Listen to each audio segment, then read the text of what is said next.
আসসালামু আলাইকুম বন্ধুরা, আশা করি ভালো আছেন। আমি বর্তমানে দাঁড়িয়ে আছি সিলেটের যে সুরমা নদী, সেই সুরমা নদীর পাড়ে। আর এটি লামাকাজি পয়েন্ট, অর্থাৎ আমি আপনাদের দেখাই, এই যে দূরে দেখেন আমার পিছনে মাথার উপর দিয়ে যে ব্রিজটা দেখা যাচ্ছে, এটা লামাকাজি যে জায়গা, লামাকাজি যে পয়েন্ট, সিলেট সুনামগঞ্জ রোডে, সেই রোডের উপরে এই ব্রিজটা। আর সেই সুরমা নদী চলে গেছে এই পাশ দিয়ে।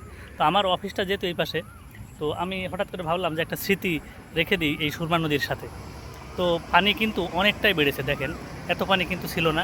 এই খুব রিসেন্ট বৃষ্টি শুরু হয়েছে প্রচুর পরিমাণে, আর তাতে করে পানি অনেক বেড়ে গেছে। সেই সাথে এখানে কিছু নদী ভাঙন দেখা যাচ্ছে, এই যে হালকা, ঠিক আছে। তো এরকম করে কিন্তু আস্তে আস্তে নদীর পাড় বাড়তে শুরু করবে এবং ভাঙতে শুরু করবে, পানি আরও বাড়বে।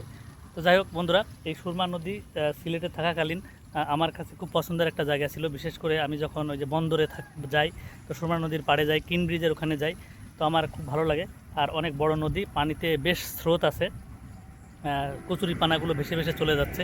আর নদী, খাল, বিল, হাওড় বাওড় এগুলো আমার সব সময় টানে, যে কারণে অফিস যাওয়ার পথে একটু সময় পাইলাম আর ভাবলাম যে একটু দাঁড়িয়ে এই সুরমা নদীর সাথে একটা স্মৃতি বানিয়ে দিই।